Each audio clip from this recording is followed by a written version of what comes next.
Good evening. Good evening. Welcome to The View Up Here. I'm your host, Canadian Glenn, and it is July 3rd, 2019.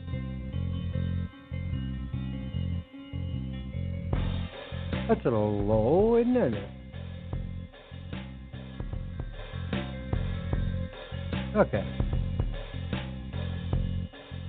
Tonight,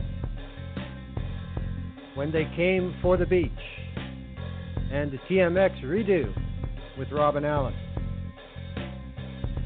When they came for the beach tells the story of a group of friends living in direct proximity to what some want to become an oil tanker parking lot. There's no doubt that working, living, and playing in the Lower Mainland around Metro Vancouver is a unique lifestyle that, like anywhere else, can be taken for granted with familiarity and routine. But can it be taken for granted without worry anymore?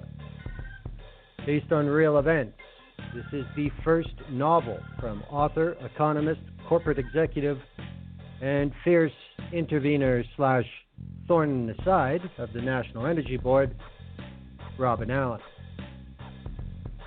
Now, it's one thing to be anywhere in the world and read about the protests, the court cases, the hearings over the controversial Trans Mountain expansion pipeline proposal. It's quite another to consider the project in your literal backyard or seeing it looking out your front window. This is the motivation for Trainer and her friends as they become immersed in the process of supposed approval of this environmental albatross. From following the rules and finding out hardly anybody does, to networking with like-minded citizens, to embracing some methods of the opposition when necessary, to coming to the realization that the system meant to protect Canadians does nothing of the sort. This is an unfinished journey of discovery and education. It reveals an unappealing truth not easily found, which is, of course, by design. In the all-too-real world, TMX has received approval once more from the federal government, but it is only one of many things that must happen for construction to start. Robyn returns to The View Up Here to discuss her novel, her motivation to write it, and her thoughts on what's next for the TMX circus. Now, just for public information, this was recorded a couple days ago. To describe well, of course, being BTR with upload limits, I had to split it up when I uploaded it. The first part is exclusively on the novel. The second part, we talk about TMX, but the novel is first. And this is from Robyn's website, robynallan.com, about the book. Trainer Richards, the book's main character, lives a simple life.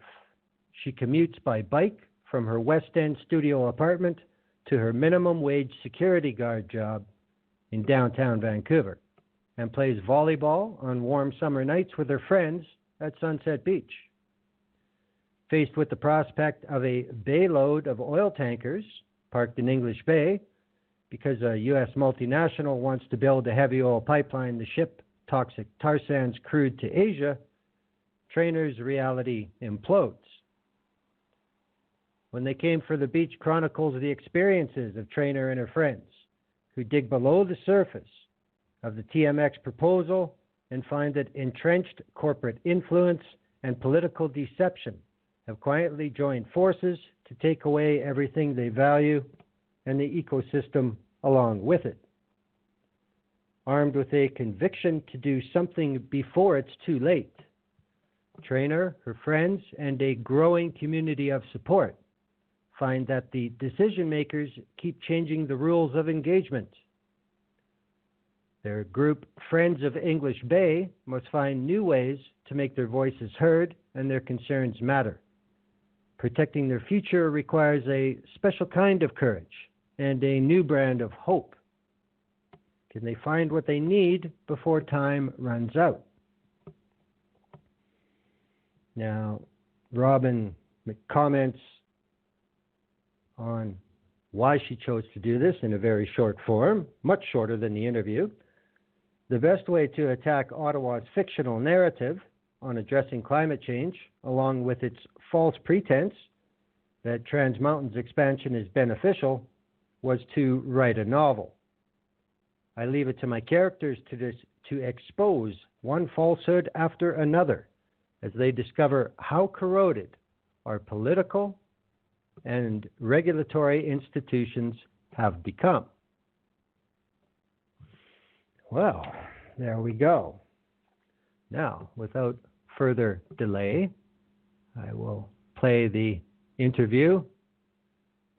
I did have a little problem with the level on my end. Robyn was fine. The problem was on my end.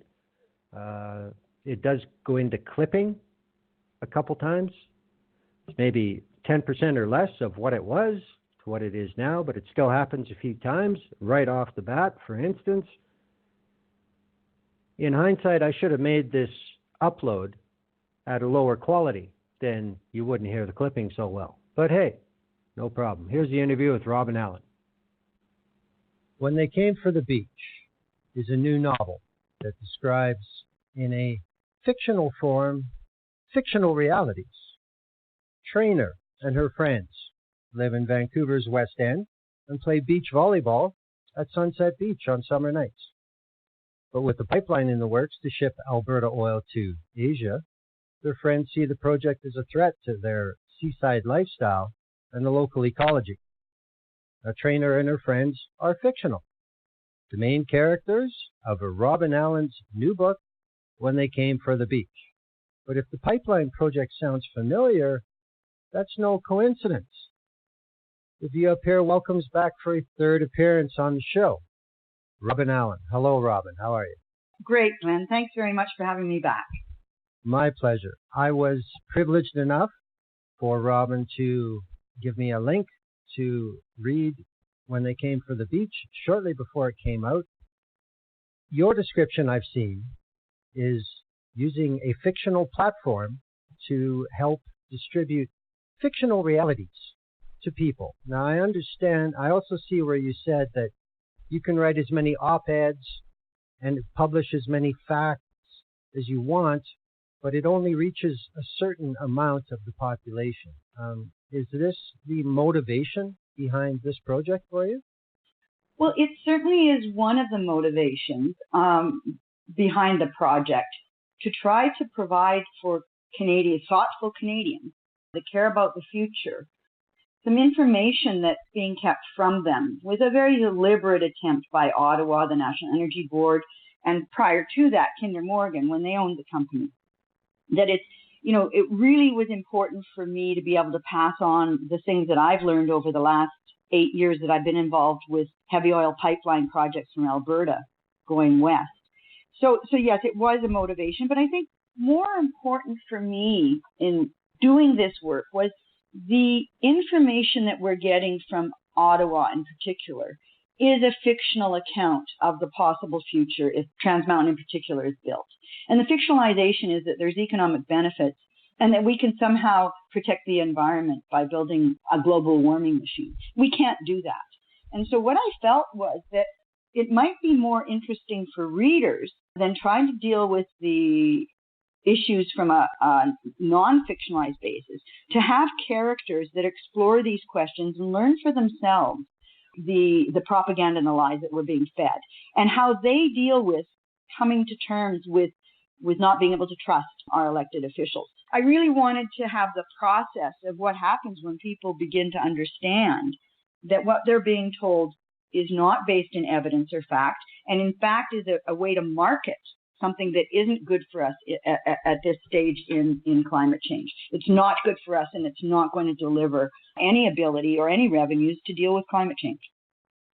Well, I found it very interesting. One of the things that I'm sure you get a lot, and I also get a lot being in Alberta, there's an awful lot of opinion, there's an awful lot of viewpoint that comes out from a specific region of the country to the rest of the country. And people in the rest of the country just accept it at face value. And I think it's very interesting how you portrayed Lower Mainland residents who are there every day of their lives. And it's not something that you read in the paper. I mean, like Trainer can look out the window to English Bay and see tankers when they come and go. They can see all these things happening before them. It's not just some project with reported goals, etc. This is a reality. And I think it's very interesting how you presented this in a fictional surrounding, but there is so much truth in this novel. It is based on real events. Are there people like Trainer and her friends in the Lower Mainland that this is their story? Is this actually a reflection of reality in a novel form? Well, absolutely. I mean, the novel, it says it's inspired by actual events. And certainly everything that happens in the novel, if it hasn't happened to somebody, certainly could, in terms of the fact. What I have observed, of course, is that there's certainly reaction in Burnaby to this project that is very similar to what happens to Trainer and her friends. But the West End is an area where I lived. I know about it. I grew up at Jericho Beach. I had kids that went to high school in the West End. Certainly this is reflective of a reality there and how people are responding to this specter of 2 tanker transits a day through English Bay. English Bay is not very big. It's not very big at all. And these tankers can only go out on high tide with a cargo of diluted bitumen. So, you're looking at really a huge interruption to the activity there that has not been properly assessed by the National Energy Board and has been downplayed by the National Energy Board and by Ottawa. What I found fascinating when I started to write the book over 4 years ago, I could not have invented the events that took place. If I had written that Ottawa bought a pipeline that was 65 years old so that they could have the rights to expand it and then found that those rights were terminated by the court, if I had written that in a novel, no one would have believed it. And because it actually happened, it was like a gift. It's like, okay, now it's credible because it actually happened. And so what I did with the book is there's so many things that Trainer and her friends discover that don't seem plausible. So what I did is I wrote a bibliography that is extensive, that's available on the website for any reader, so they can go in and decide for themselves, if the evidence and facts change their mind about the threat that this project is. It's certainly a threat to the environment. I mean, nobody will argue that. But it's a threat to our economic well-being, and it's not financially viable. And Trainer and her friends find all of that. And as I've said, the bibliography provides the documentation that Trainer and her friends are discovering. And what it does to them is it really raises the questions about, who can they trust and why? And do they then need to discover for themselves ways to take action that pushes back against the threat that this project represents? Not just because it's a pipeline and a global warming machine, but the bigger threat it poses for our democracies and how we can our democracy and how we can trust the people that we elect. If they are rigging the game to get an outcome that supports tar sands producers, how is that fair to anyone, including Alberta residents, who many of them, have serious concerns about jobs in the future, and I have sympathy for that. They are not going to find those jobs in the expansion of the tar sands because tar sands producers are automating. They're taking those jobs away. And we've seen that. We've seen the jobs plummet in the tar sands. And I have to say I use tar sands very deliberately because that is the more accurate term for what many people call the Alberta oil sands. What Trainer and her friends discover, and it's in footnote 17 of the bibliography, is that there was a concerted effort on behalf of the lobby groups for the tar sands and industry in concert with government to rebrand the name. Even though in the 1980s and 90s, tar sands was the name that was used, it was used by everybody, there was no judgment around it because it reflected what was being mined and drilled for. And so because it was seen to be an undesirable term, they rebranded it deliberately so that anyone who said tar sands must be a radical with an agenda. Anybody who said oil sands must understand how the economy works and have a business mind. Well, the truth of the matter is it's the tar sands. And to be manipulated that way, to change our lexicon, is an example of how powerful the lobby groups are to have their message and their narrative essentially spill into the rest of the society at the detriment of a healthy and economically vibrant future. So I use tar sand. I'm not going to be manipulated into using a false term just because some group spent a lot of money trying to rebrand it. Well, I can definitely verify that. I mean, I'm an Albertan. I can remember in the late 70s being in school. And as you get closer to high school, the pressure starts, what are you going to do with your life? And I remember in grade 9 that we had a person come into class from Syncrude with their little process test tubes as things moved down their production line. And even then, they themselves called it tar sand. Oh, interesting. That's very interesting because that's what it is. Yeah, but then in the mid-'80s, all of a sudden it was oil sand. Yes, and that's what Trainer and her friends discovered that, and they got some links to some documents that explain that and how it was done. Well, the other thing that struck me as I started to read this novel is this reminded me of another similar project, using different media, not really the written word, using more visual graphics, and that was Frankie James with her book Band on the Hill, where she found out about the Harper government discouraging her art being exhibitioned around the world simply because it was anti-tar sands. And that book was very whimsical, but with all the pictures she put together, she showed a progression of governments manipulating narratives, manipulating appearances, and then finally, Frankie James is the only citizen of Canada that is banned from Parliament Hill merely because she wanted to enlighten people about the dangers of oil sands. Do you see any similarities there with what you've done with When They Came for the Beach? I think what my experience certainly was with the National Energy Board, and it was quite shocking for me to find out how co-opted, how captured the National Energy Board is by the tar sands and by tar sands operators and pipeline companies.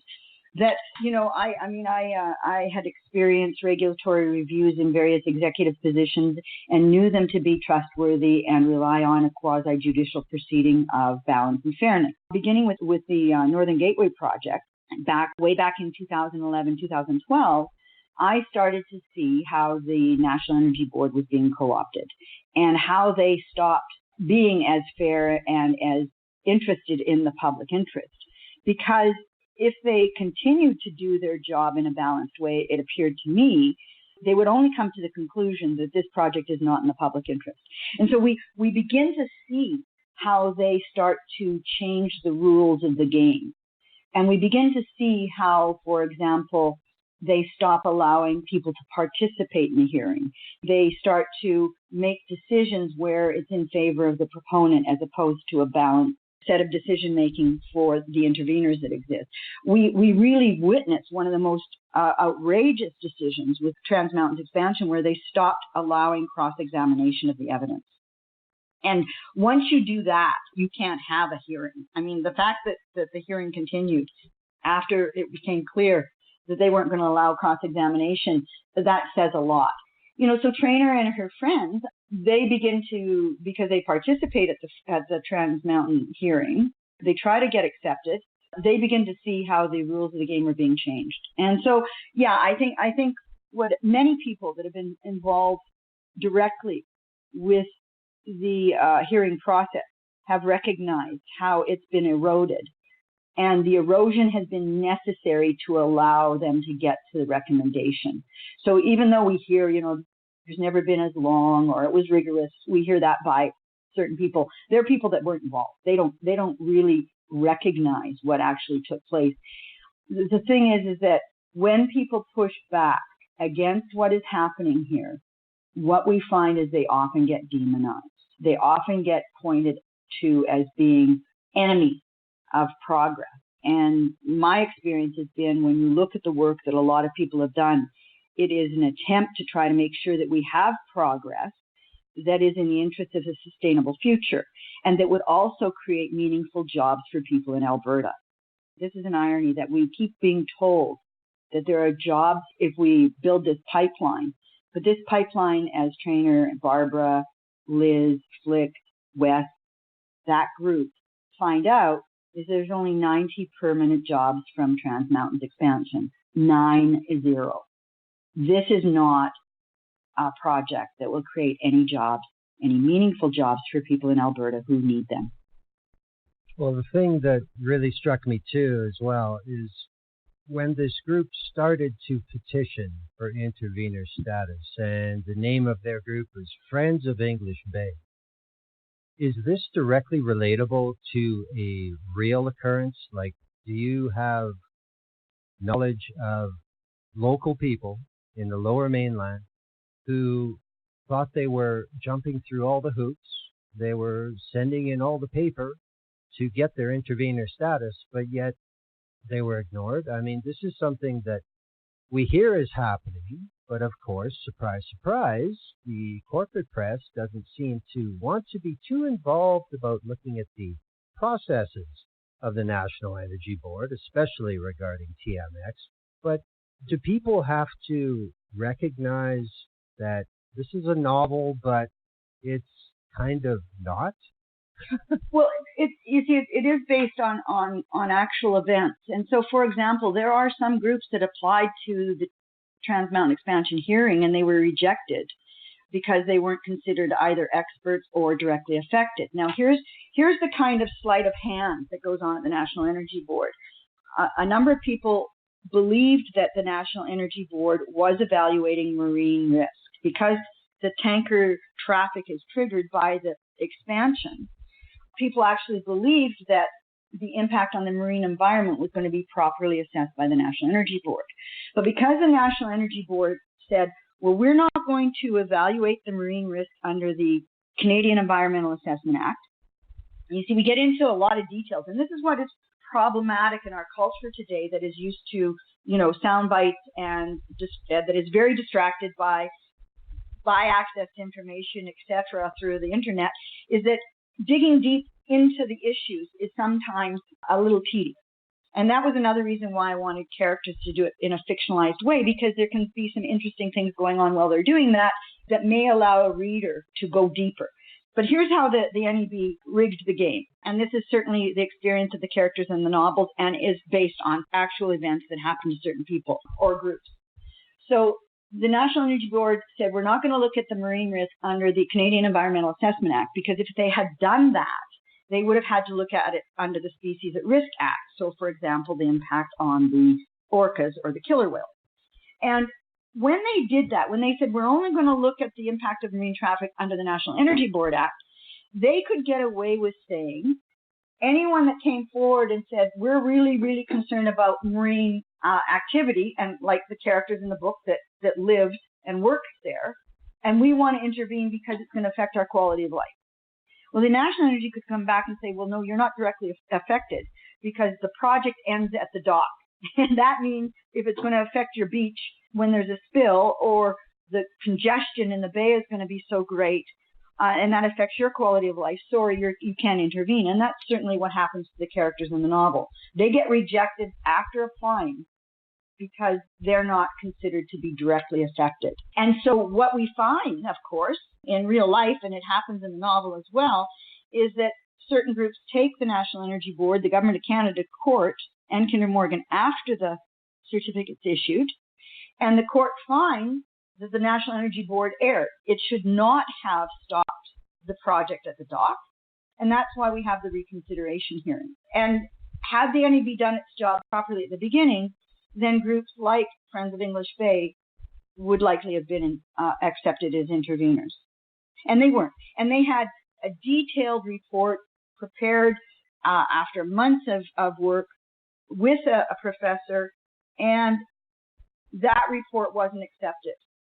because they weren't interveners. So the characters in the book have to find a way around that moved goalpost, and they do, and they end up being interveners. Well, the thing that has always amazed me through this process, and I've learned a lot through exposure to your work and speaking with you, is the National Energy Board is officially a quote-unquote quasi-judicial body. And I think, how can you even have the word judicial involved where you, out of hand, you can exclude things that will be uncomfortable, you will promote things that are positive, you will accept evidence without any verification of it, you will reject evidence with verification that goes against your desired outcome. I mean, captured is the perfect descriptor for the National Energy Board. I think it is very entertaining, for lack of a more precise word, how as the story goes along when they came for the beach, the incredulity of these people, it's like, what kind of garbage is this? How can they do this? How can they do that? But that is, in effect, how the NEB works, isn't it? Well, it is. And, it's interesting because the characters in the book discover that it's not just their experience, but even the Prime Minister of Canada knew this to be true about the National Energy Board when he was running for office. And, I think one of the benefits of the novel is that it chronicles a lot of issues that we experienced over the last 4 or 5 years, but people forget. I mean, people might remember that when Justin Trudeau was campaigning for office, he promised that he would not accept the National Energy Board process for Trans Mountain, that he would redo it. And he was captured on video promising that to Canadians, that if he was elected, he would not accept the National Energy Board report and he would redo the hearing because he understood that the National Energy Board was captured, it couldn't be trusted, and their work was tainted. But then when he got elected, very quickly, that changed. So, we have firsthand these situations that develop that after 2 or 3 months, people forget. And I think it's really important that going into this next stage of the approval of Trans Mountain, that Canadians have a sense of the history around the extent to which Ottawa, Alberta's government, and the National Energy Board, the extent to which they have eroded the integrity of the review process in order to get to yes. And there's a reason they're doing that. There's a reason they're eroding it. And the reason is, if they did a proper review where they looked at the facts and the evidence, they would know it's financially challenged, it's economically not viable, and it's an environmental nightmare. They would have to come to that conclusion. And having the Prime Minister recognize that before he got elected last time is a clear indication of how quickly integrity and understanding gets eroded when the needs of a handful of multinational companies in Alberta are what takes paramountcy. Oh, I absolutely agree with that because I saw it firsthand in 2015 in Alberta with the Notley government, with everybody saying, oh, well, we're going to have a royalty review and we're going to have environmental protections and things are going to change. And pretty much absolutely nothing changed. Despite being an NDP government, they had tens of millions of dollars to spend on advertising and framing issues. And, it's only going to get more ridiculous now with Premier Jason Gering, but that's a whole nother issue. Oh, you have to give me a hint here. What was the name of the character that went out on the dinner with the married lobbyist? That's Barbara. Barbara went, okay, and so, and again, for your listeners, I would love nothing more that they go to the website. It's novel.robynallan.com and, or just Google When They Came to the Beach, because I have made the novel available for free on the website for anyone that can afford it. And the bibliography is there for free. And there's a way to contact me if you have any questions. If any of the readers have questions or are curious about what's fact and what's not, or come to a greater understanding and, want to discuss the issues in the book, I'd be happy for those conversations to take place. Obviously, the book's available under Mobi, EPUB, and PDF for a minimum of $5. Anybody that wants to support my work more than that, there's options to pay more. But my point was I wanted to get the information out. And so you've got Barbara, who's Trainor's best friend. And without spoiling the novel developments here, yes, she does go for dinner with a character that starts out as Alligator Shoes and finding out who he is. And he's directly lobbying with government to rig the outcome. And it's fascinating what they find out about how lobbying works through Barbara's dinner date with Alligator Shoes. When I was reading that part of the book, it was like, this is reality. This is how the system works. And it's not just specific to the NEB and the oil industry, but I mean, this is how business is done these days.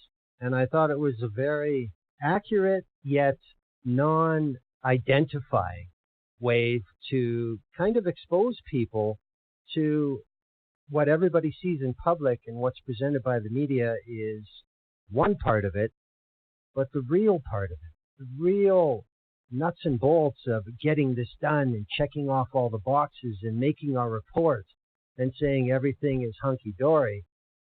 There are a multitude of people like Alligator Shoes involved in these processes, and I'm sure you would agree with that from your own personal experience.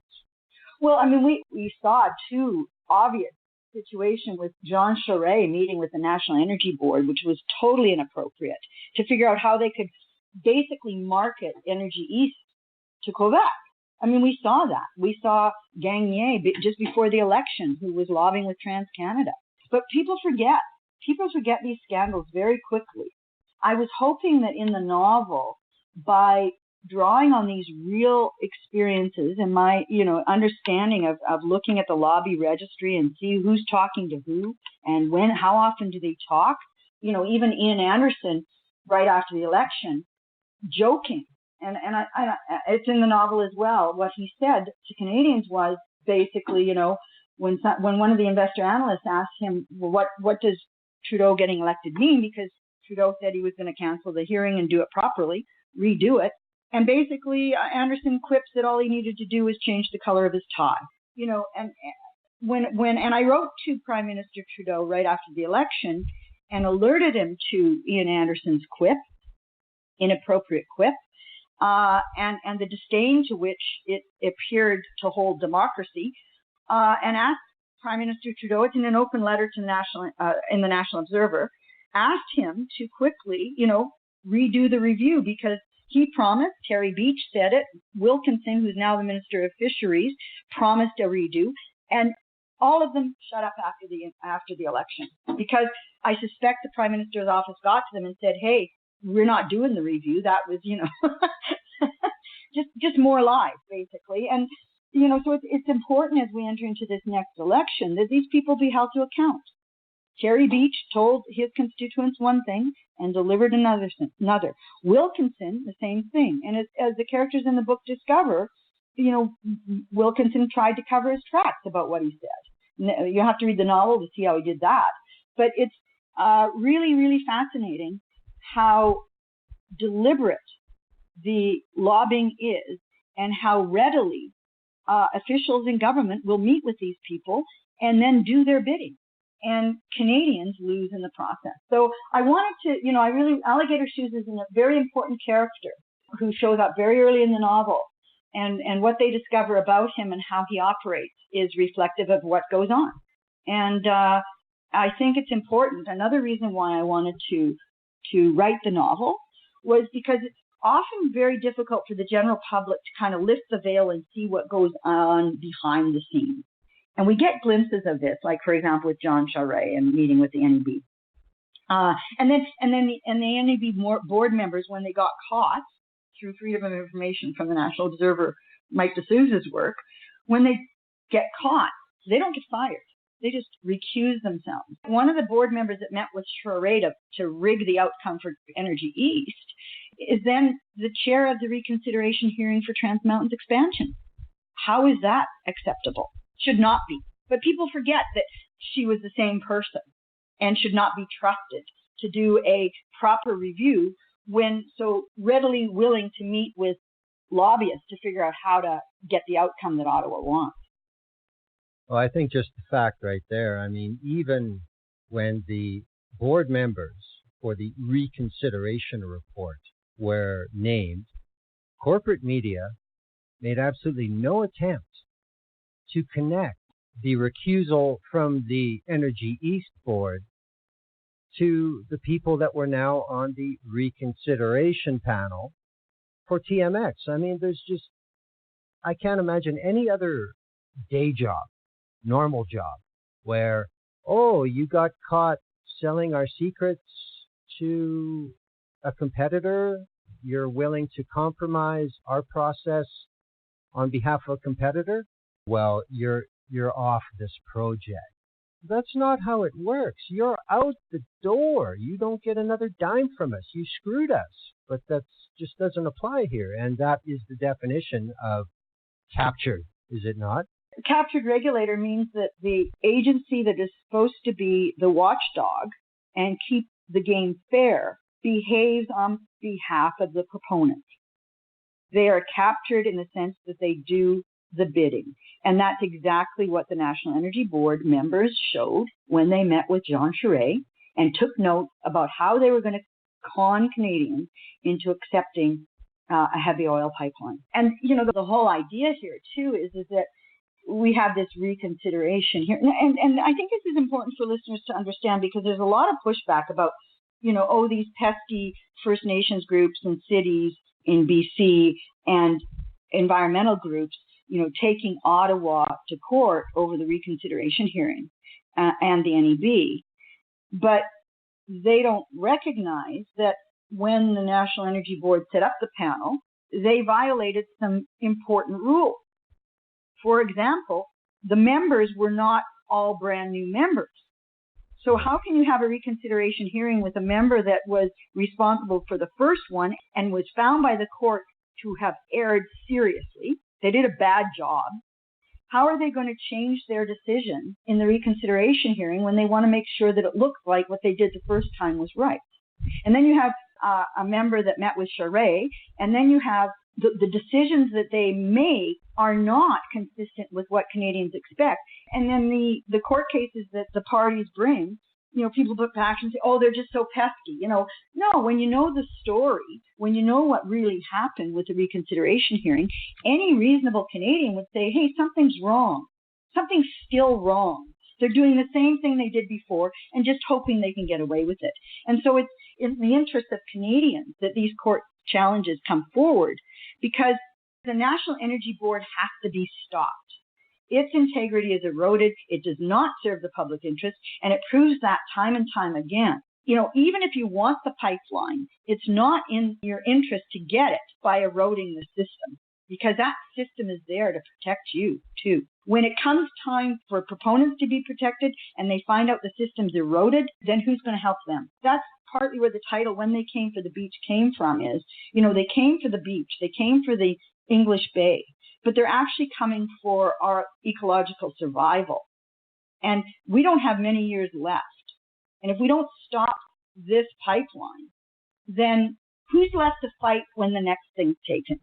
And the next thing that's taken is the quality of our air, because there's so many fires creating smoke. You can't go through a summer without smoke in the air, hundreds of kilometers away from where the fire is happening. And now Edmonton experienced that already this summer, and so did Calgary. The irony here, of course, is what Traynor and her friends are fighting for is clean air in Edmonton. That's what they're fighting for. And in that regard, they're working with everybody in Edmonton worried about the quality of air for their kids to breathe and having long-term respiratory problems because of particulate matter. That's what these kids end up fighting for. And so in that respect, they are fighting for the public interest.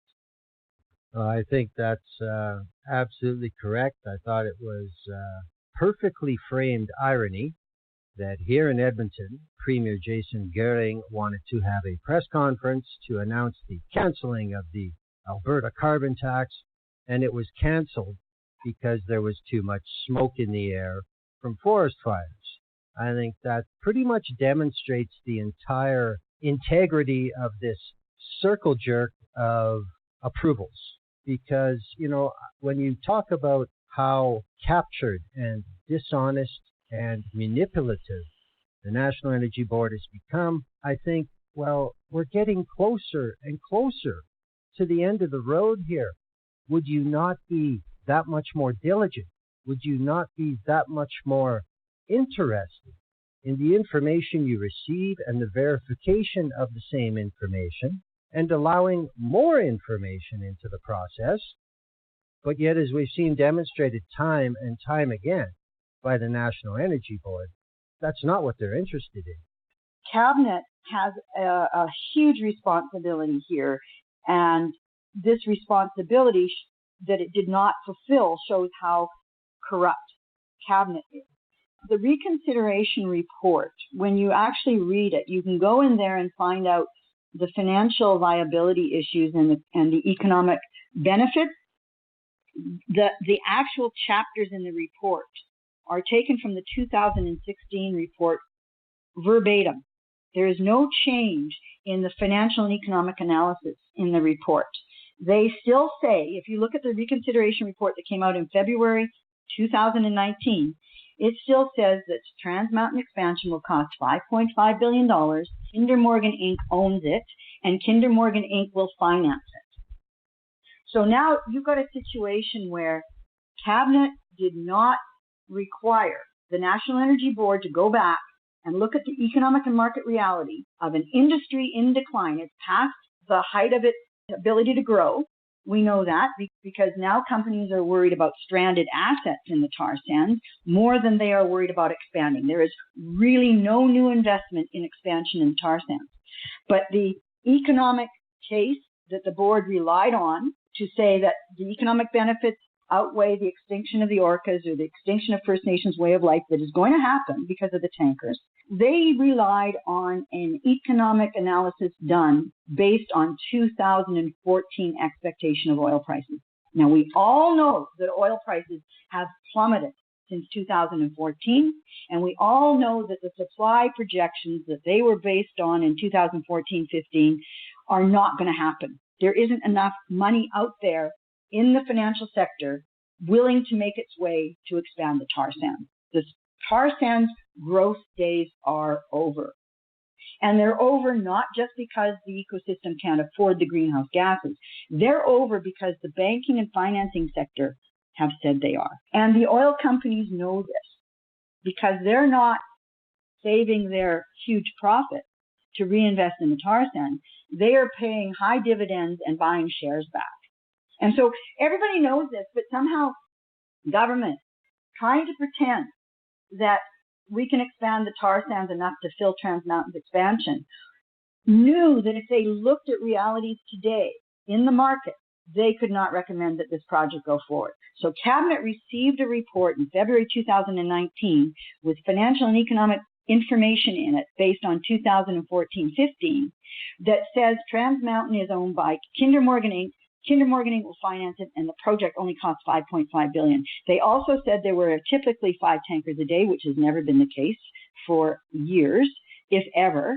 And they also said the shippers' contracts are firm, which they're not, because the certificate was nullified by the courts when the OIC was quashed in August. So there are so many lies in the report that was relied on by the NEB to justify this project, and how the National Energy Board could actually, in any good conscience, do that is beyond me. And I think they did it because they knew most people wouldn't understand. And that also is explored in the novel. The characters discover this, and how they discover it, hopefully, is going to be very interesting to readers.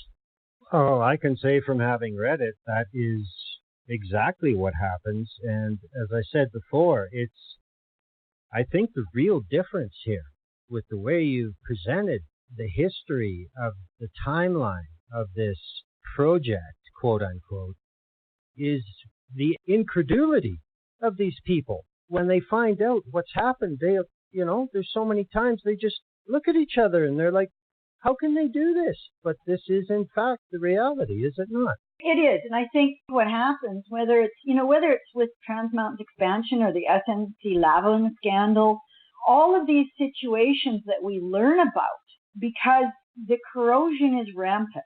And we keep being told one thing and find out another. And I think this is what affects these characters most, is that they trusted the system. They behaved within it, working minimum wage jobs, trying to be responsible, trying not to be in debt, trying to tell the truth. And they find out one time after another that that's not how the people in power play the game.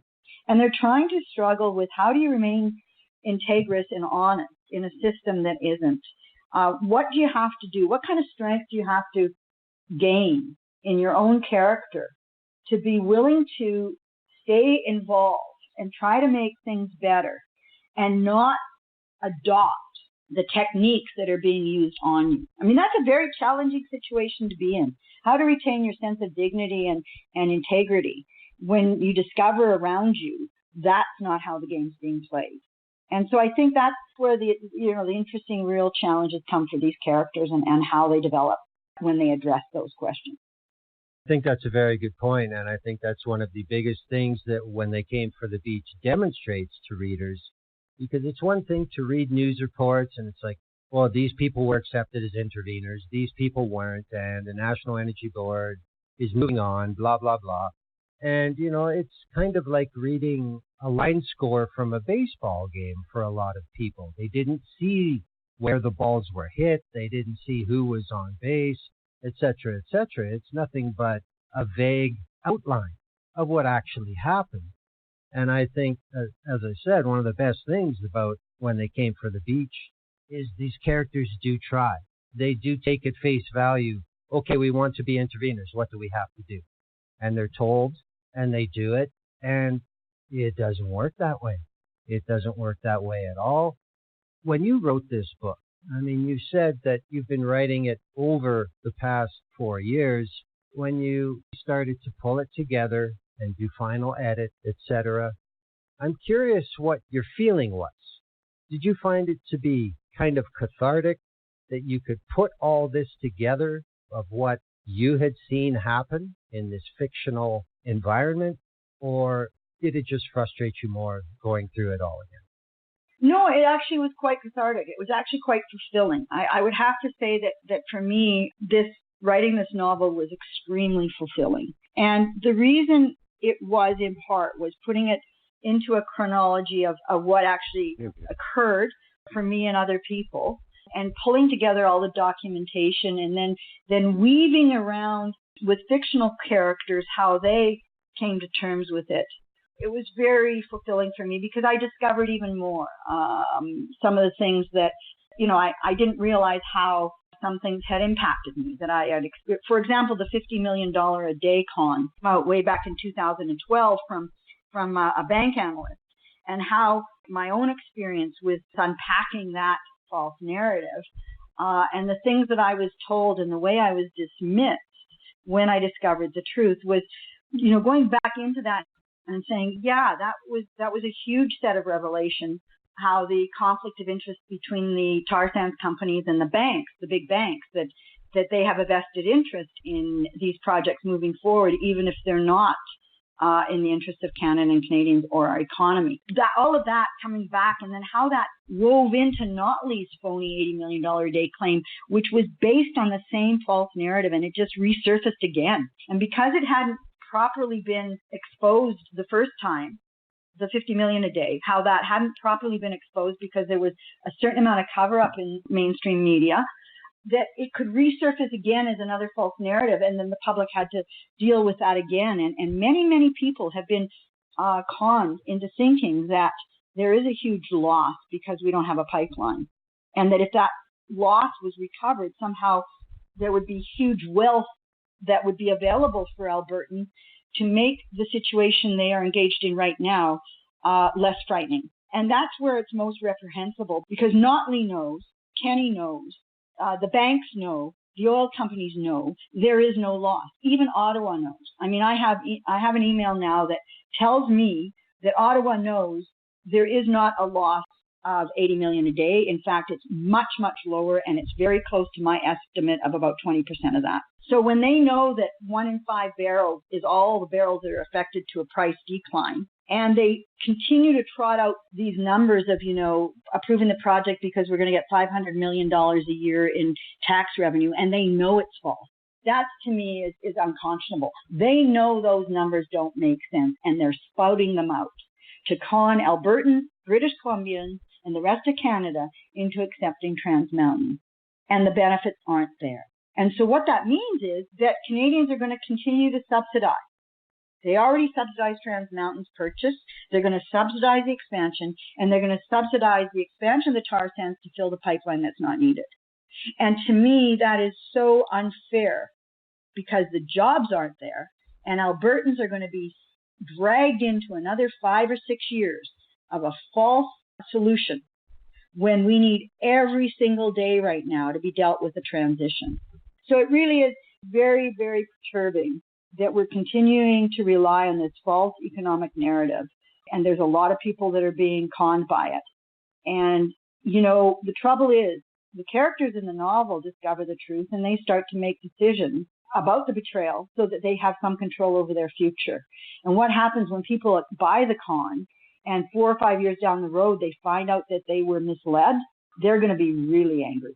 That's the risk, is that people that deserve better in Alberta are going to find out they were misled and they are going to be really angry. And that's when you have an environment that creates backlash. When you are misled, there's only 3 things that people get angry about. And one of them is withheld information. When people are not given the information they deserve so they can make good decisions and they find out later, they're pissed. And that's what we need to avoid because it's not fair to Albertans what's going on right now. Well, the thing that really got me in parts of the novel is when the characters, whether it be at a protest or whether it be at a hearing, they would come in contact with people who 100% believe the false narratives. And the novel demonstrates different reactions from some of these people when they get exposed to the fact that you're not being told the truth. And I've had those same experiences here in Alberta. When I come across people with this, we're losing all this money every day. No, we're not. They said, I think the novel does a really good job of having different reactions from people that come across the characters in the book that expose them to the reality. Some of them reject it, almost Dunning-Kruger. Some of them are incredulous and they want to know more. And some of them, as you said, are just downright pissed off when they find out. Well, yeah, and I think, access to good and reliable information is fundamental to democracy and it's fundamental to capitalism. If there's one thing, because capitalism and democracy don't necessarily go hand in hand. One of the things, though, that is fundamental to both, for a sound working capitalist economy, a market economy, and democracy is you have to have access to good and reliable information. There has to be accountability and transparency. Otherwise, both will erode and eventually collapse. You can't blame somebody who gets better information. If they decide, you know what, I'm still going to have my opinion, that's up to them. I know what happens when I get better information. I change my mind, right? And I think most Canadians are like that. But if you don't get the access, then you rely on these false narratives that are provided in very expensive ad campaigns. If Notley had to spend $23 million to con people into trying to believe her $80 million a day, which wasn't even substantiated by the Scotiabank that it was based on. And in fact, Scotiabank, and I spoke to the analysts, they knew full well they were not doing a proper analysis that looked at all the issues. They didn't do a cost-benefit analysis. They just did a gross situation that kind of cooked the books. They know that. So if those losses aren't there, which they're not, then the gains cannot possibly happen from the pipeline being built. And that's when people are going to be very, very frustrated. But then you're not going to have Kenny in office in 6 years when the pipeline's able to pump oil. You're not going to have Trudeau around. They're going to be gone. So who are you going to look to say, we were misled? The responsible people aren't going to be there. And by the way, a lot of this tar sands work companies, there's some of them that may not be there either, because there's a huge transition taking place right now. And there's a couple of companies at least, they might be shippers on the pipeline if they like the tolls that are delivered next month, who are having financial difficulty. And when they can't make good on their contract to ship crude down that pipeline for 20 years, taxpayers are going to pick up their slack because Ottawa owns it. Had Kinder Morgan continued to own it, Kinder Morgan would have been on the hook. And that's why they left. Kinder Morgan left because the project was no longer financially viable. They like to hide behind BC's resistance or a few protectors on the mountain, that somehow that's stalling it. No, Kinder Morgan knew they couldn't make their 12% rate of return, and they left. And when you listen to their analyst poll, you can hear it between the lines. There is clear evidence that they no longer could make the money they needed to make, and they left. But they pretended that it was about the resistance, and that's how they levered billions of dollars more from Ottawa than the assets were worth. Well, I mean, even to this day, Ian Anderson has been retained to run the company, and less than 48 hours ago from when we're recording this, he was on national news channel talking about how they're prepared to defend their infrastructure and their workers. Right away, already again, he's picking it up. It's all about these fictional eco-terrorists that are hiding in the trees that are going to be the ones who delay this project. But yet, in the reality, when you look at the financial costs and the fact that there are no Asian markets, there never have been, aren't they just trying to keep the same narrative going? It's BC's fault. It's the First Nations' fault. It's these tree huggers' fault. It's not that our project is a dud. Isn't that what they're doing? I think certainly they're doing that. What I've observed is that the mountain protectors that went to Burnaby Mountain were peaceful and law-abiding, other than the fact that they violated the injunction. But they did it in a peaceful manner. And the novel goes through a lot of this. The 2014 boring the holes in Burnaby Mountain, the mountain protectors were clearly peaceful. And really, there was only one or two instances where people were not respectful and that were found to be, criminally charged. I think it was 103 arrests, and only 4 of them weren't for civil contempt of court. Civil contempt meaning very peaceful. So you had a situation on the mountain that could have been very inflammatory, and it wasn't, because the kind of people that are in the majority here that are resisting the project in that manner know that the only way to have any meaningful disruption is to do it peacefully and with respect. And so I think that inflaming the public into thinking that it's eco-terrorists that are a problem is really unfair. And it's just part of the demonization process. When Oliver came out with his letter that there were foreign funded radicals and all of that stuff, it's demonizing the thoughtful people that are saying something isn't right here. We have to do something about it.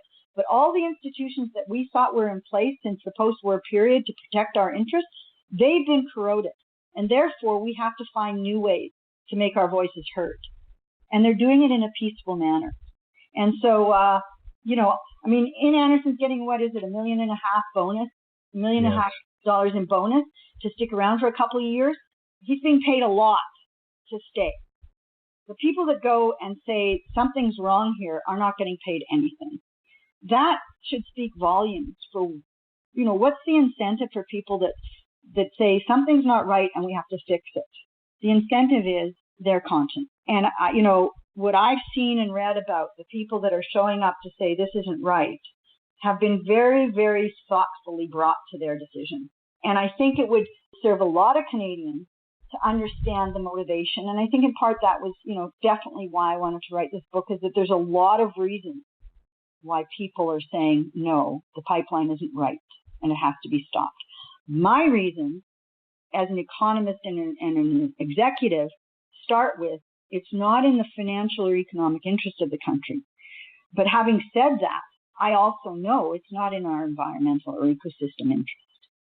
But for some reason, the threat to the environment is not enough to stop this project.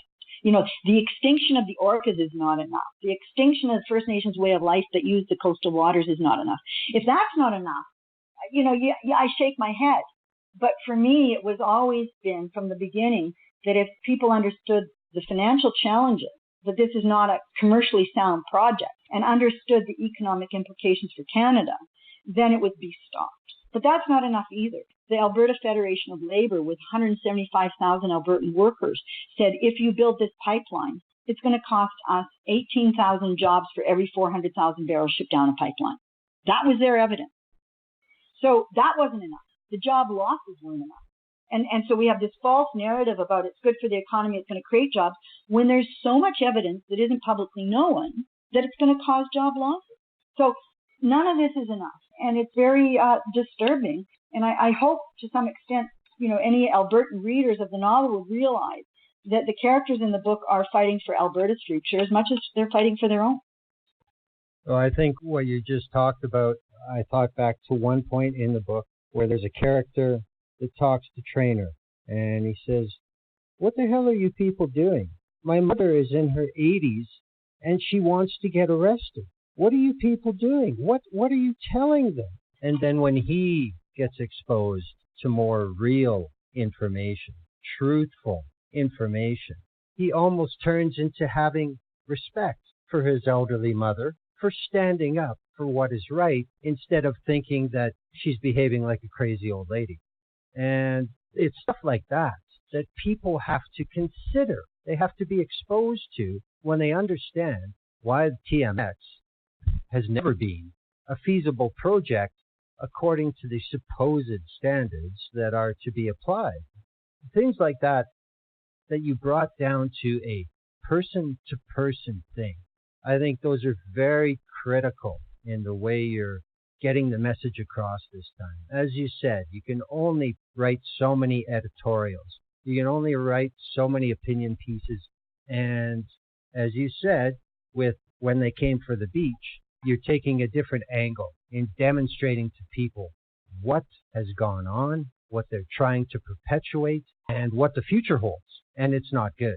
Is that accurate? Well, yes, thank you. And I appreciate that your understanding of how this book kind of came about was a way to communicate to people that I think are concerned and want to know more.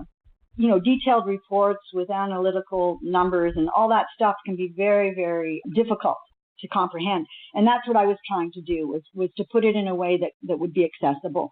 And, you know, I think a lot of people don't realize, because you mentioned the markets in Asia, a lot of people don't realize this, and of course the characters in the book come to discover it, is that back in 2011, Trans Mountain, owned by Kinder Morgan at the time, went to the National Energy Board with 5 shippers that said, if you give us guaranteed access to Westridge Dock to ship diluted bitumen, we will create markets in Asia. They promised. Because the board doesn't like to give priority destination for crude oil. They don't like to say, yes, you can deliver it to this market or that market. They like to keep it open and let companies decide where the oil goes. But Trans Mountain went and got this unprecedented decision that said, you can ship 79,000 barrels a day to the dock because you promised to open up markets in Asia. And that dock guaranteed access has rarely been used.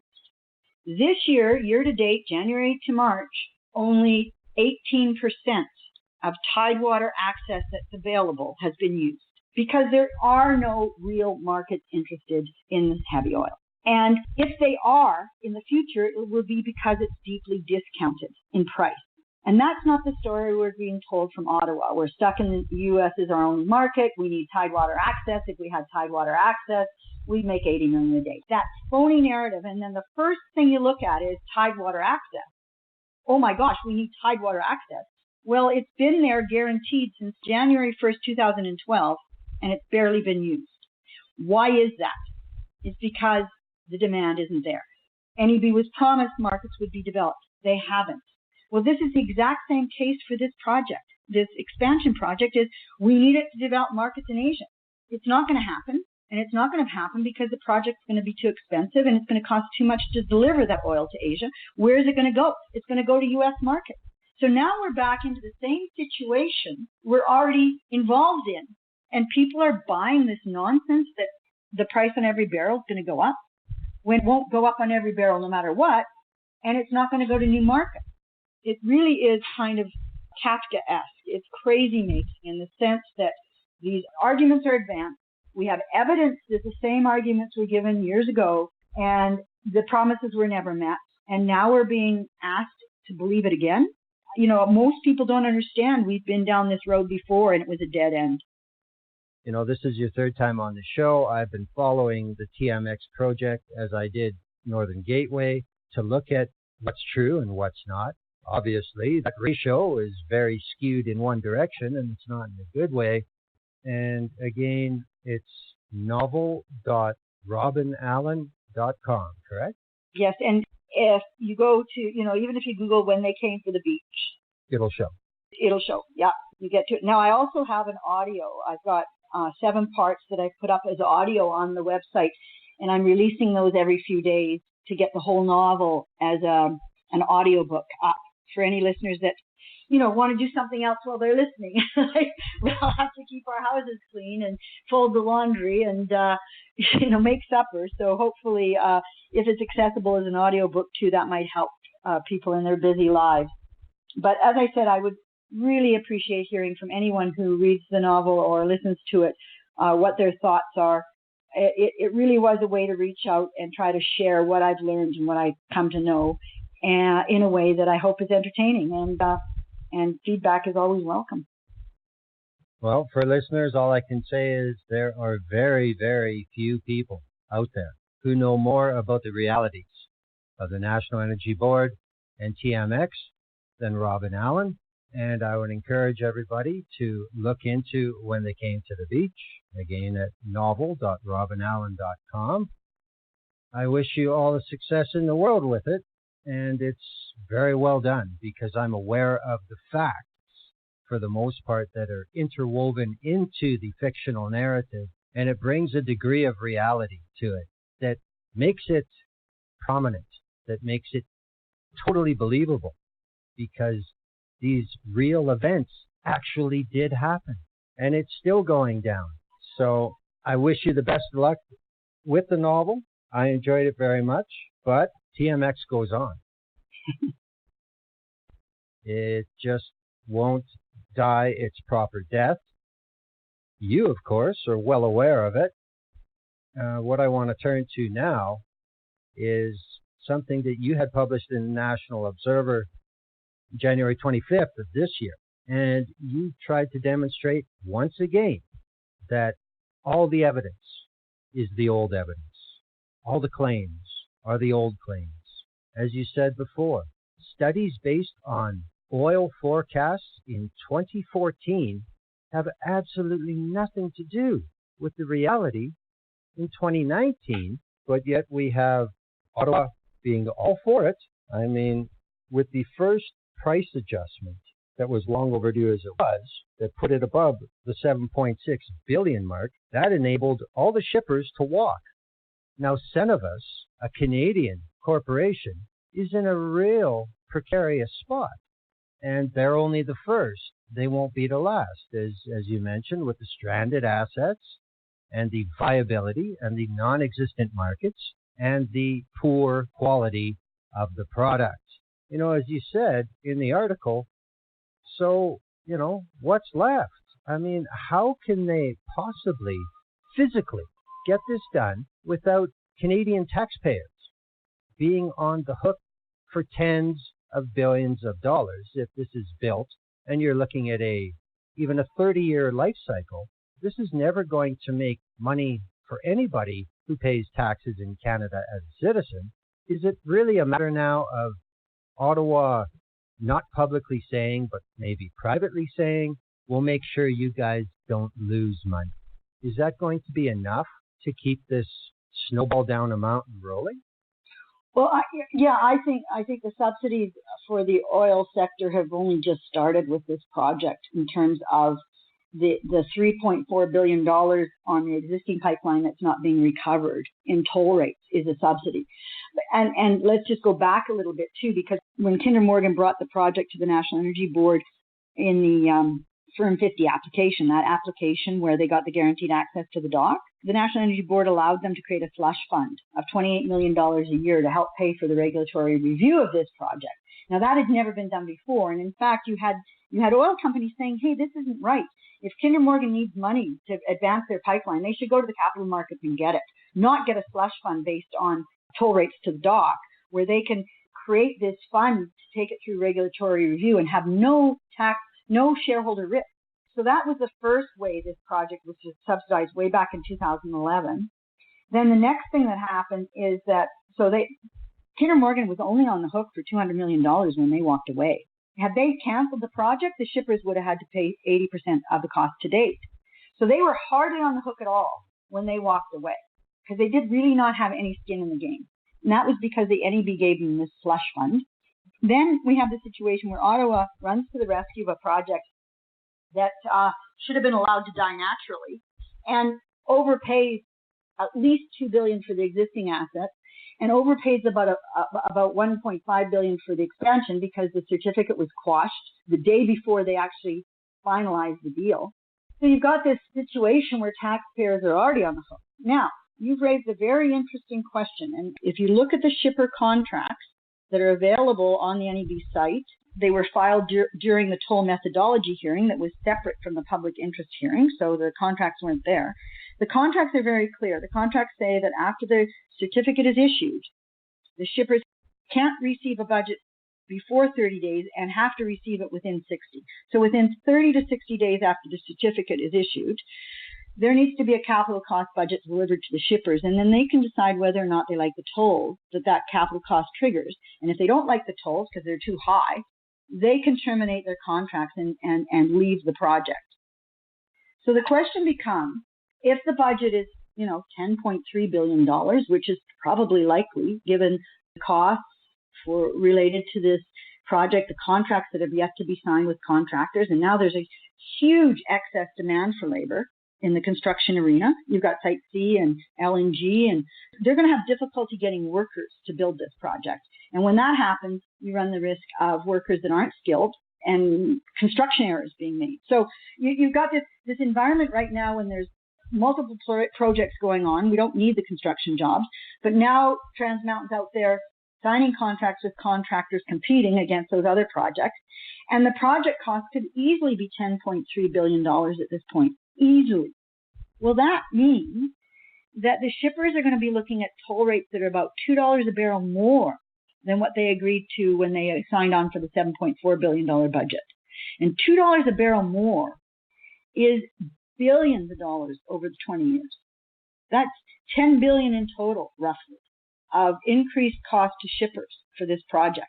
Now, if I'm a sophisticated oil company concerned about my contingent liability when I sign on to a contract like this, I'm going to be negotiating hard with Ottawa to figure out how they can subsidize the toll rate. And I would suspect, I have no evidence, but I would suspect that conversations are going on about how do we not have the shippers bear the total cost of this project. And if they don't bear it, taxpayers do, because that's the way it's set up.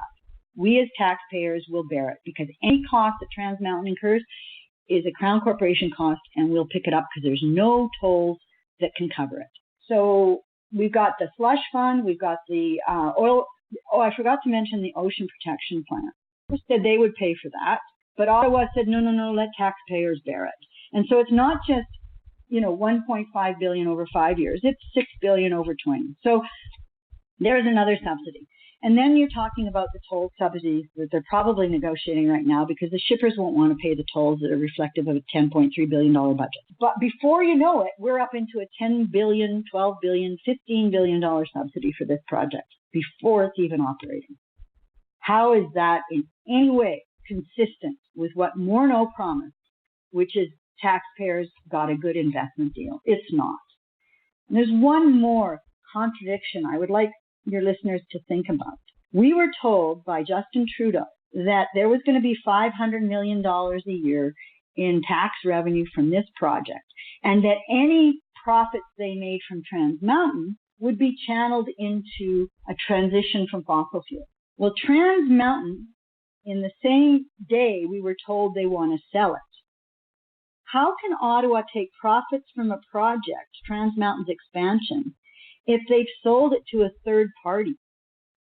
So it's to be believed that First Nations are interested in buying this, or somebody in the private sector is interested in buying it, how can Ottawa promise that the profits from Trans Mountain will be rechanneled into a move away from fossil fuels if they plan to sell the project as soon as it's de-risked?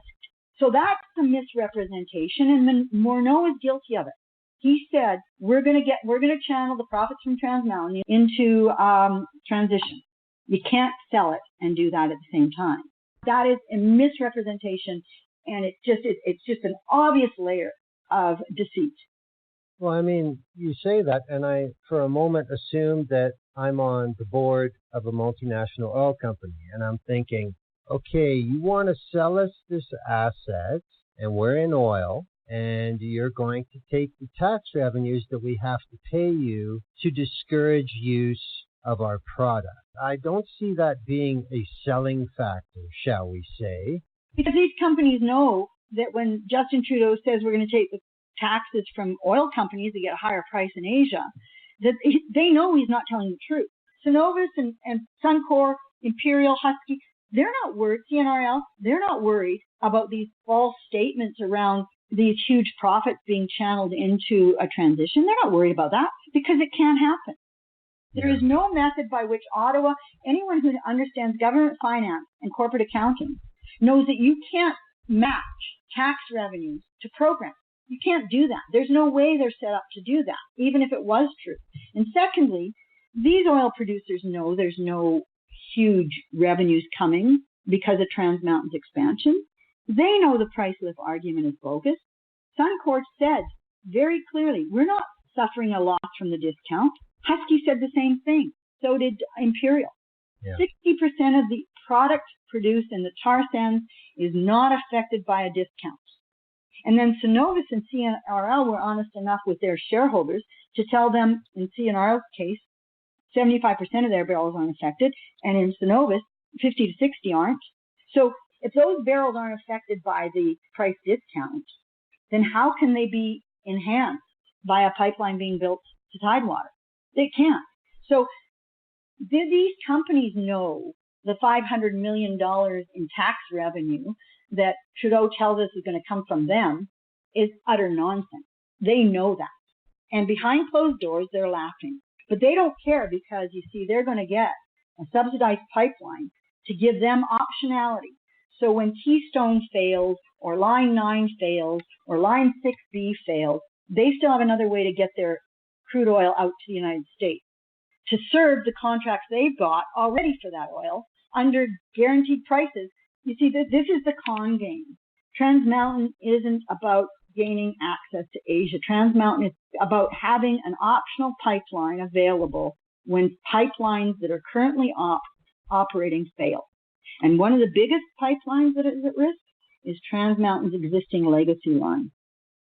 So when that 65-year-old pipeline fails and spills crude into the Fraser River and kills off a species of fish, we're going to clean up the mess for years. And this pipeline parallel to it is still available for them to get the oil to the markets that already exist. So this is not about expanding markets and creating wealth in Alberta. It's about giving oil companies an opportunity that when their other pipeline access fails, they've got an alternative. And we are going to subsidize that. When I look at this, what I see, what I believe to be obvious discussions behind closed doors about toll rate subsidies as we get closer to a construction estimate. When we talk about the Oceans Protection Plan that is now going to be funded by the Canadian taxpayer, not the suppliers, I also believe there's a factor there on liability with the government taking over the program, because if there's a major spill, who really thinks that this plan is going to do anything? This involves diluted bitumen, and there is no known positive way to clean it up. So isn't this basically the government saying, yeah, we'll wear that one, don't worry about it? Isn't this all about trying to keep the players that are left in this industry here as long as possible? And the sky is the limit for how much public money will be used to facilitate that? Well, there certainly is no lack of subsidies to the tar sands. Last year it was the accelerated depreciation plan. If they invest in expanding the tar sands, then they can write off the investment quickly and avoid paying taxes. So, it just again, this whole idea that somehow there's going to be these increased revenues to oil producers and they're going to be taxed at the high tax rate when they've got all these opportunities to write down their taxes. Anybody that understands the tax system knows that the $500 million a year is bogus too. So, the subsidies are there to get them to expand at a time when we don't need expansion. If these companies continue to operate at the level they do, which, I think is reasonable, if they were to continue to operate at the level of output that they do today and deliver it to markets in the United States where they get a very high return, the quarterly earnings that these companies report are huge, that if they would just manage at the level they are now, then we would have much more real wealth created, much more stability, and the jobs that exist would, to a large degree, continue. Now, we're not doing that, though. And to try to subsidize an industry to expand that is long past that time frame is an expensive proposition. And so they will hide the subsidies. They will try to camouflage them. I expect we're going to see a capital cost budget that doesn't actually reflect the components of the cost that were in there when Kinder Morgan owned it. There's an allowance for funds used during construction account that should be included. The first thing I would ask when we're finally presented a budget, Canadians own this company and we still don't know how much the expansion is going to cost. The shippers are going to find out before we do. When it's finally presented, there's a number of areas that they can pretend the costs aren't there. One is the allowance for funds used during construction. Another one is the decommissioning. There's about $600 million in decommissioning that should be in that budget, and I'm suspecting it won't be. And the shippers are supposed to pay for that. So, there's ways they can rig the budget as well, and they'll say that's the cost, and the shippers are going to pay, but there's hidden subsidies. And because so little is known about these budgets and so little is understood about the negotiations that are probably going on, Canadians aren't going to be given the whole story. And the final point I'd like to make for the listeners is that if Trans Mountain and its shippers agree to change the terms of the contract, and they all agree, it doesn't have to go back to the NEB. And this is how they got the subsidy on the existing line, the $3.4 billion subsidy on the existing toll, is the shippers and Trans Mountain sat down and agreed to that. And then they just filed it with the NEB, and the NEB approved it. Because nobody came out and said, hey, we should pay what this pipeline costs. They just said, thanks for picking up this pipeline and the rights to expand it and putting the cost on the backs of taxpayers. Thanks for doing that, because in our tolls, we're paying the tolls as if Kinder Morgan still owned it. Add $1 billion for the existing pipeline, not the $3 billion that Ottawa paid. So I expect we're going to see the same kind of shenanigans going on with the expansion, and Canadians will never really fully appreciate what a subsidy and tolls these shippers are going to get to keep them in. Because if they had to pay what this project is going to cost, they would likely walk. Because it's not just the tolls on the expansion, say $7.50 a barrel. It's also the tolls on the tankers, and those tolls are paid in U.S. dollars. And the U.S. exchange rate is at a 30% discount. It's as heavily discounted as our cent in terms of the value of the Canadian dollar. And so when you have to pay tanker rate, you have to pay in U.S. dollars. So marine transport has gone up so significantly, but the board looked at an economic analysis that pretended the Canadian dollar was at par with the U.S. So they pretended the tanker rates were at least 30% less than the cost they're going to be. None of it makes sense. None of it holds water. And yet here we are with Ottawa pushing this thing through, and the next shoe to drop is going to be the fact that the expansion is subsidized, and Ottawa's going to pretend, just like Morneau did with the purchase of the existing pipeline, pretend it's not being subsidized. With all this out there, do you ever see an informed buyer in the oil and gas sector ever buying this project if it's built. Oh, there's no question in my mind that Trans Mountain cannot be sold for what Ottawa paid. Cannot be sold. For what Ottawa paid and for what it's going to cost to build, there is no scenario under which taxpayers won't bear a huge burden. There's no scenario because it's not financially viable, and it never has been. And there's one, I keep giving one more point, but there's a lot of issues. There's a condition 57 attached to the certificate, and that condition says that 3 months before construction can start, Trans Mountain has to prove to the NEB that 60% of the capacity is under long-term take-or-pay contract. So 60% of the 890,000 barrels a day has to be under long-term contract at least 15 years, or else the project dies. Now, we won't know that. There's 30 days after the certificate's issued, and the certificate was issued, I think it was June 21st. Within 30 days, the budget has to be delivered to the shippers. Now, that's the budget that Ian Anderson talked about that's going to be higher than 7.4. That budget has to be delivered to shippers. And if they don't like the tolls that are reflected in that higher budget, they can terminate under clause 5.4 of the contract. They can say, we're done, we're gone, we're not staying. And then Trans Mountain has to prove to the National Energy Board that when everything's said and done, they still have 60% of that capacity under long-term contract. If they don't, project done. But anything between 60 and 80%, what Canadians have to understand is if they don't have 80% of that capacity, 707,000 barrels a day under long-term contract, taxpayers are picking up the difference because it's 80% of the capacity that will repay the cost to build. So that's two things. Shippers have to pay the whole capital cost in their toll rate, and at least 80% of the capacity has to be under long-term contract. Otherwise, taxpayers are on the hook. So we won't know. I mean, it's not Trudeau that has the final say as to whether this thing is going to get built. It's the shippers. Yeah. They're the ones that are going to decide. And since they triggered a Part 4 toll hearing because of 10 cents a barrel, I think they're going to want to do when they see that $2 a barrel more than they ever thought they'd have to pay. They're going to do everything they can to not have to pay that $2. And with the ownership now being with the federal government, with access to 37 million taxpayers, that must be the safest feeling that the shippers could probably have for getting what they want, or we're taking our ball and going home. Right, exactly. That's the thing is, Ottawa, regrettably, has these deep pockets without the business acumen. They were so overwhelmed by Kinder Morgan that the so-called negotiations are embarrassing. Anyone that would want to try to get involved with a negotiation at that level would have played it very differently. So Kinder Morgan outsmarted them, there's no question. And now they're going to negotiate with these big companies that they keep meeting with and have said, no matter what it takes, we're going to build this pipeline. They've played all their cards.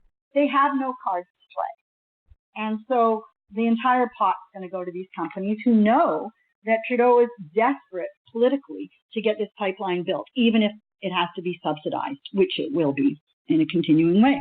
And so, yeah, the shippers are not going to bear the cost of this project in their toll rate, and they're going to be subsidized. And what are they going to do with that money? They're going to use it to expand the tar sands. Or they won't. And this is the interesting thing, given the fact that a large reason for this pipeline is to provide an option to deliver crude to the U.S. market if others fail. They may not mind paying these subsidized tolls to just keep that capacity open to them if and when they ever want to use it. And so they may not, in fact, make any future investment in the tar sands and continue to buy back their shares and pay dividends to their shareholders because they know that if they don't, the prospect of stranded assets is going to fundamentally impact their share price. And so basically what you've got is Ottawa subsidizing big oil so it can continue to keep its shareholders happy for an industry that's in decline. To me, is the most likely scenario here, is that the jobs that Albertans think might come from expanded tar sands activity will never happen, and the money that's coming from Canadian taxpayers will be used to provide windfall gains to shareholders of five major companies. And while this all goes on, these major shippers will continue to cut their actual employment of people. Right. Nobody says a word about Suncor automating their truck and laying off people. Nobody said a word when Cenovus bought out ConocoPhillips and laid off hundreds of workers because of, they call it efficiency. Isn't that a nice word? Isn't that a nice way to describe laying off people that created the value, the wealth, so you could buy out ConocoPhillips? Isn't that a nice way to pay them off? And then we see a company like Repsol from Spain, who has a wonderful little agreement with the Irving companies for an LNG terminal in New Brunswick. They do a takeover and almost immediately announce 30% layoffs across the board for their new company in Calgary. Exactly. No accountability. It is the workers in Alberta that created the wealth so that they could be laid off. And nobody talking about the hundreds and hundreds of workers, CNRL, red circles, they did it through attrition. They said, basically, we won't fire you, but when you go, we're not replacing you. So It's pretty much the same thing. So the thousands of workers that were disposed of in the consolidation of the tar sands, and not a word was said, but somehow 90 permanent jobs on Trans Mountain is being marketed as somehow going to create jobs for Albertans.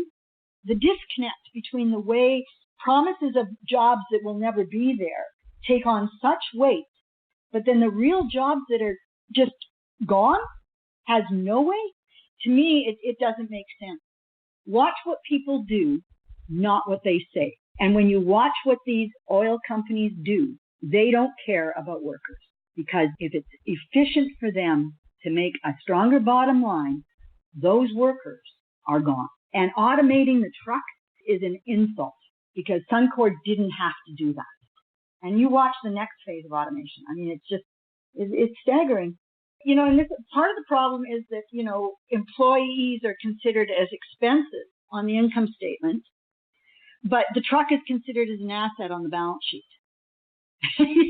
To me, like the way we account for people in the system is so unfair and sets up the idea that somehow workers are disposable, but trucks aren't. So if you valued workers on the balance sheet as assets, we'd have a very different attitude towards employment than we do. So you see, the whole attitude is rigged by the way you account for it. Yes. And it really is, unfair that when it's workers that create the wealth, the workers being, whether you're unionized or not, they're the ones that create the wealth. And then because of the way they're accounted for, over time, they become downsized or laid off or fired. It's just so short-sighted. And then there's no reward. There's no sense of, a job should be a right because, there it is and it's somehow redundant. Where's the dividends to workers that because they created that value that made them redundant? Where's their dividends to support them after they're laid off? They're not there. And until we figure out a much more just way to deal with this employment issue, we're going to continue to be conned into jobs that are said to going to be happening in the future that never do. And then this quiet laying off and redundancies that then pit worker against worker. Yes. Out there, unemployed workers saying we have to have expansion in the tar sands because I need a job. Well, sorry, it's not going to happen, even if they do expand it. And so let's move on to what's going to create real jobs and meaningful jobs and a future worth leaving to our kids. Well, we're all familiar with the Federal Court of Appeal decision that put a immediate stop to the TMX project, which brought us the reconsideration report. Now, I'm going to read from the National Energy Board website on how they see so-called accomplished with the reconsideration report. On February 22nd, 2019, the National Energy Board delivered its reconsideration report to the Government of Canada with an overall recommendation that the Trans Mountain Expansion project is in the Canadian public interest and should be approved. The NEB will impose 156 conditions on the project and has made 16 new recommendations to the Government of Canada. The recommendations relate to matters that fall outside of the NEB's regulatory mandate, but within the authority of the Government of Canada. Now, this is the part that really demonstrates to me what a farce this whole process is. The reconsideration report concludes that the project-related marine shipping is likely to cause significant adverse environmental effects on the southern resident killer whale and on indigenous cultural use associated with the southern resident killer whale. While a credible worst-case spill from the project or a project-related marine vessel is not likely, if it were to occur, the environmental effects would be significant. But doesn't this basically say we took no new information, we repackaged it, and now since the government owns it, well, they're on the hook for everything. We're done here. Isn't that what it says? Yes, exactly.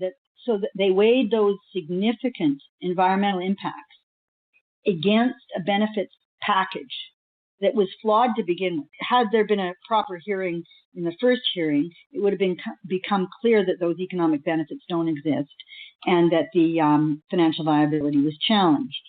But even if the economic evidence on the record in 2015 was valid, it's no longer valid because the market has moved on. So you've got this two-stage problem, is that the board said, here's our evaluation under the reconsideration review for the environmental impact, and it's serious, as you just read out. But we're going to weigh that against this false economic claim way back when the world was very different and oil was at $100 a barrel. And we're going to say that those economic benefits that don't exist outweigh the environmental impact. I mean, talk about a rigged formula. It's outrageous. And then, as you quite rightly said, the new recommendations are not conditions, and they're all going to fall on the back of Ottawa, and that means taxpayers are going to pay for them. So I hadn't even talked about the subsidies that are inherent in those recommendations, but that's a subsidy. To invoke those recommendations is going to cost money. And the shippers are not going to be on the hook for that. That's not in their capital cost. So it's not in their tanker rate. So it's just more subsidies. The other thing that is really quite staggering is that no one talks about the fact that the price of oil isn't going to come back. The long-term average price of oil is $50 a barrel U.S. It's been like that since the 1940s in real terms when you take into account inflation. And with interest rates where they are now, we're not going to have inflation. So you've got a situation where the price of oil right now is a long-term average real rate. This is normal. What happened in 2011, 12, 13 was not normal. It's the same unnormal thing that happened in the 1970s. The price of oil now is normal. And here you've got an outlook based on $100 a barrel oil and the prospect that it was just going to keep rising. And right now, that prospect doesn't exist. So you've got this National Energy Board with this reconsideration review that was rushed and rigged, and I'll get into that in a second, coming to the conclusion that the significant consequences exist, but that those are justified because of these phony benefits. And that, Canadians should be outraged that that was the recommendation of this report. But because most people don't have the time to understand what's going on, they don't recognize the outrage they should feel.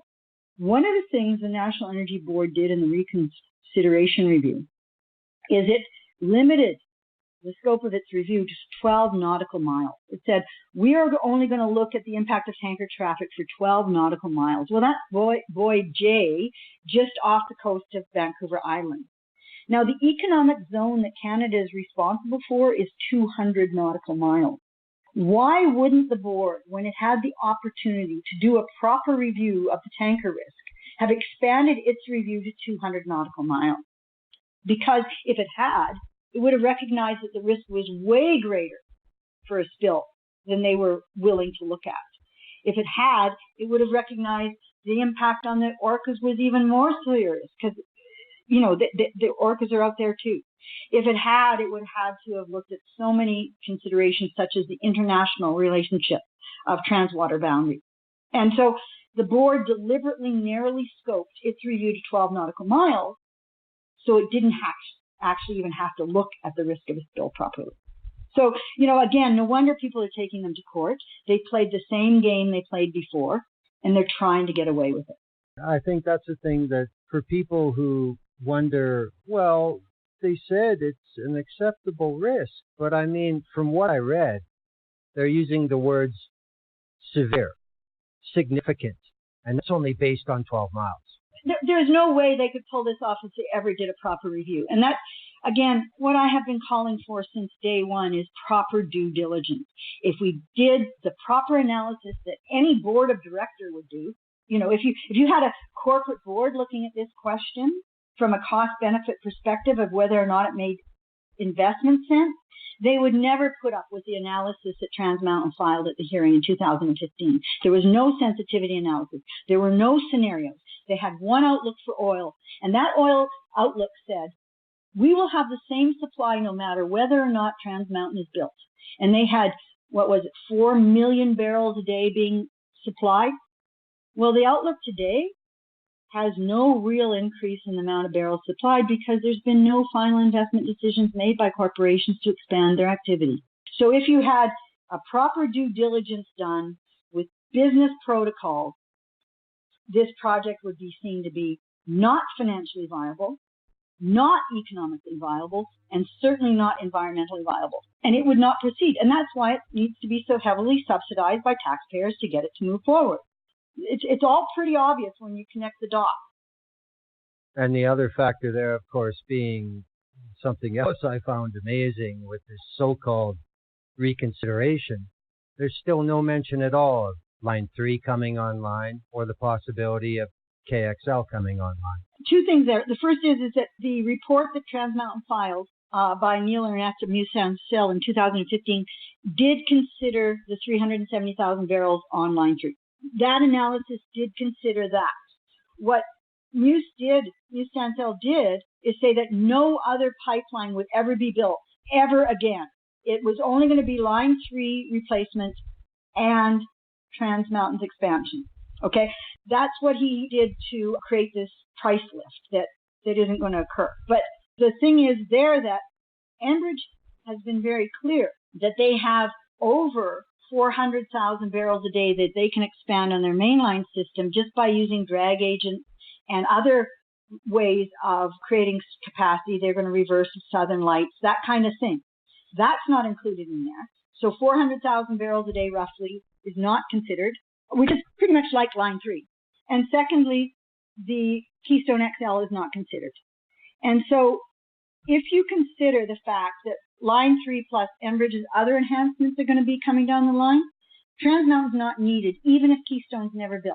The whole idea that they're going to expand supply by millions of barrels a day and there's not going to be enough capacity to get it out, there is going to be enough capacity to get it out. Trans Mountain will be redundant, but the real purpose of Trans Mountain isn't to create markets in Asia, it's to create another option for oil companies in case one of their other lines fail. That's what it's for, and Canadians are going to subsidize that. Basically what it boils down. So at the end of the day, we see a reality on how suppliers consider the reliability of pipeline systems. When was the last time there was significant demand for Trans Mountain? Was when the spill in Kalamazoo River happened and Line 6B was shut down and they couldn't get their heavy oil out. That's when you see demand for Trans Mountain increasing. That's when you see dock space increasing. We haven't seen demand at the dock increase in any way. It has been unused.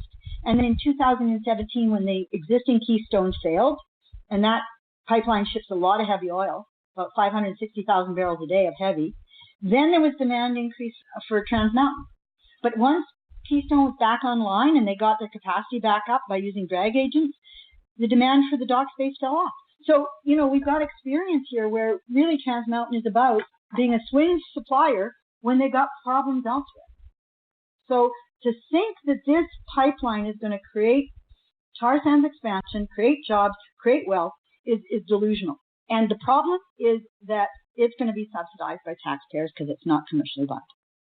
It's redundant capacity, and that's always expensive. And, actually there was intervenors. Living Oceans provided a report by Dr. Gunton and other parties that clearly explained it. That said there wasn't going to be enough supply because of the investments that weren't being made and the fact that there was going to be other capacity like Enbridge, and that the Trans Mountain was going to be redundant. And this was back in the 2016 report. And the National Energy Board basically dismissed the report provided by experts because it didn't fit with Trans Mountain's narrative. And when you read the report and you see how they dismissed the Gunton report, it's really shocking that they would not entertain the possibility that Trans Mountain would be redundant capacity. And now everything is showing that this is indeed going to be the case. There's only 175,000 barrels of oil a day that is under construction right now in the tar sands, not the 2 or 3 million that was promised in 2015. So you've got operating projects and then projects under construction. So 175,000 barrels for projects that are under construction coming on in the next year or two. And then after that, there's nothing. There are no final investment decisions that have been made. Even Aspen, the project Imperial had, has been taken off the table. And this is because these companies know that the world doesn't need an expansion of the tar sands. They know the demand's not out there. And they know that the banking community is not going to want to invest in new projects. The banking community is worrying about their debts being paid off, which is one of the reasons why these tolls need to be subsidized. So companies have more money to repay their bankers and their shareholders. So, you've got this situation the board totally dismissed in 2016. It's happening, and not a word in the reconsideration report about it. And yet the way it's framed publicly, especially here in Alberta, the reason that all this investment is fleeing Alberta is because we can't get tidewater access. That is about the most backwards, false representation, when in reality, nobody's investing because of the product and the cost to get the product. It's got nothing to do with access. It's because it's simply not economically viable. Isn't that correct? That's my take on it. And when you read Imperial's statements to their shareholders, rail is affordable. It competes with pipeline capacity. So, this whole idea that somehow, if it doesn't go by pipeline, it'll go by more expensive rail. Well, that's not what these companies are telling their shareholders. And they've got backhaul opportunities and all sorts of things that will make it competitive with pipeline. And so, you can't buy that argument. So yeah, it's going to go by pipeline. Some of it's going to go by rail. It's all very affordable. They're making lots of money. One of the things I found most telling was all we ever heard was approve the pipeline so we can make investments in expanding the tar sands. What was the response by Kenney and business leaders when Trudeau gave them their pipeline back? What was their response? Well, we're going to wait to see until it's operating before there's too many uncertainties, even though it's been approved. Well, one of the biggest uncertainties is the shippers haven't approved it yet. But even after that, they're going to keep making excuses as to why investments in the tar sands aren't being made to expand supply, when the truth of the matter is the market and the financial sector have moved on. You just recently, Zurich said it's not going to insure the tar sands any longer. Zurich Insurance. Well, Zurich is an underwriter on Trans Mountain right now for the $1 billion in financial assurances they have to have, $500 million in insurance. Zurich is one of the underwriters. What do you think is going to happen next year when the policy is renewed? What if they can't insure Trans Mountain? Because the financial sector understands what Mark Carney said in 2015. Our biggest risk is stranded assets. And what we observe when you look below the surface is there's a nice, quiet exit from the tar sands that's not just happening because of international multinational oil companies like Statoil and Total and Shell and the other ones that are leaving. What's happening is the bankers are quietly leaving too. They're protecting their exposure. The reason why they're doing that is they understand the risk. And they have a responsibility to the shareholders not to expose them to that risk in an increasing way. And so all the signs that exist kind of just below the surface, behind the doors, tell us that expansion of the tar sands isn't going to happen. Well, the next thing I'd like to turn to is the Crown Consultation and Accommodation Report. In the Chapter 5, the conclusions, I find it very revealing that if people would actually take the time to read this, it would be much clearer to them that the entire process currently on this project with the National Energy Board is just about getting the right answers, nothing more. And in the overall conclusion, it says, Canada's consultation objectives are to meet the legal duty to consult, to uphold the honor of the Crown, and to help build long-term relationships that further the overarching goal of reconciliation with Indigenous peoples. Fulfilling the legal duty to consult, as well as the scope of that duty, depends on the specific context and facts of the particular decision before Crown decision makers. So doesn't that just say that we're going to be crafting the information that we give to Cabinet or to the Minister to get the result that everybody wants to see at the end of the day? I mean, there's court cases that have been filed now because of the concerns over the consultation again. We're going to see those play out, and there are very legitimate concerns that the First Nations have. And we'll see at the end of the day if Ottawa got it wrong again, for the third time. Where would you put your money on that? Which side? Yes or no? Well, I think that what we have to appreciate is that the rigor with which the First Nations and their legal teams take at these issues is really quite significant. They have really done a lot of hard work and prepared their cases very carefully. And I think, Canadians have to be encouraged by the rigor and diligence to which they're pursuing this, because the odds are against them. And, I have a lot of respect for the way they've been making sure their interests are protected. So, as I said, I have a lot of respect for it, and I think it's really sound. I would agree with that. I mean, I think it has been a necessity on the side of First Nations that they do not cut any corners when they're doing their collection and their analysis and their results, because it's basically their existence on the line. Now, the day after the announcement from Prime Minister Trudeau that this is again approved, Tsleil-Waututh Nation says once again it will appeal to the Federal Court of Appeal. They said that it feels exactly like the moment those years ago, the first time that Canada approved this pipeline. We believe that the consultation once again missed the mark set by the Supreme Court of Canada, and we will defend our rights. Our obligation is not to oil. Our obligation is to the land, to the water, to our people, and to the whales. So aren't we right back where we started? Well, yes, and I should mention for the listeners that I wrote an expert report for Tsleil-Waututh during the first round of consultations with Ottawa. So the expert report I wrote was on the fact we don't need the pipeline, and the economic benefits are not going to be materializing. And there were 3 other reports that Tsleil-Waututh submitted on the risk. That was the day before Ottawa announced approval. So they never read those reports properly. They didn't consider them. And Tsleil-Waututh has been very instrumental in holding the government to account.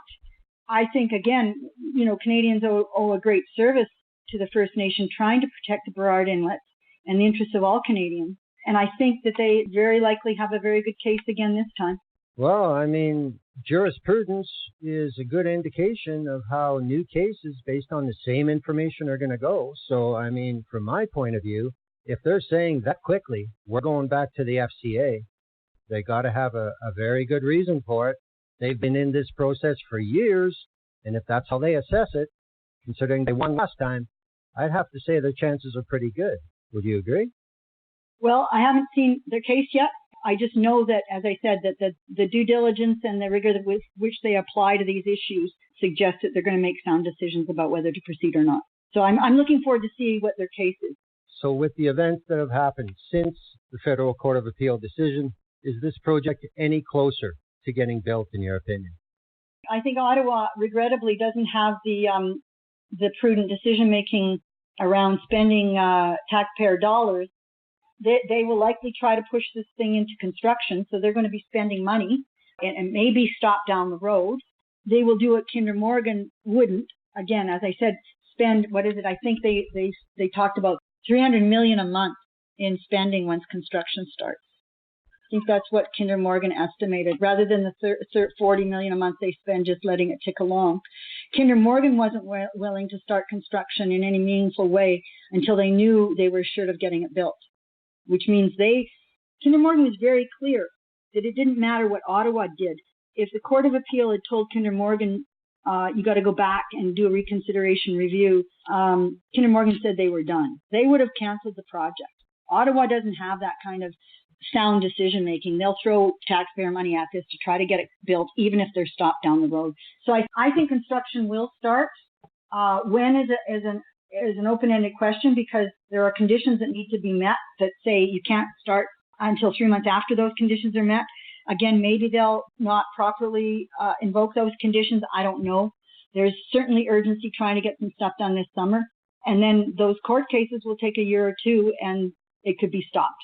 But all that money will have been spent. So I can see a political expediency to get something done before the election this fall. Well, I guess this is the circus that never ends. And I thank you for your absolutely informed content once again to listeners of The View Up Here. Well, thank you, and thank you to all your listeners. I appreciate your interest. And as I said, don't hesitate, any listeners that read the book, to get a hold of me and let me know what you think. And thanks, Glenn. There we go. Robyn Allan. Had a lot of fun doing that. The lady knows her stuff. And once more, when they came for the beach, go to novel.robynallan.com. There's no screen, so it's ROBYNALLAN.com. I think this is maybe the fourth show with TMX as a topic. Why? Because it won't die. I don't know what more to say about this project. We'll see what happens. You know, as we discussed at the end, Tsleil-Waututh are going back to the Federal Court of Appeal. And after being involved just with Trans Mountain for over 5 years and costing who knows how much, to jump on we're going back to court so fast, stay tuned. That's it for tonight. Thank you, everybody, for listening to the show. Thank you once again to Robyn Allan. We'll see you next week on The View Up Here. Good night.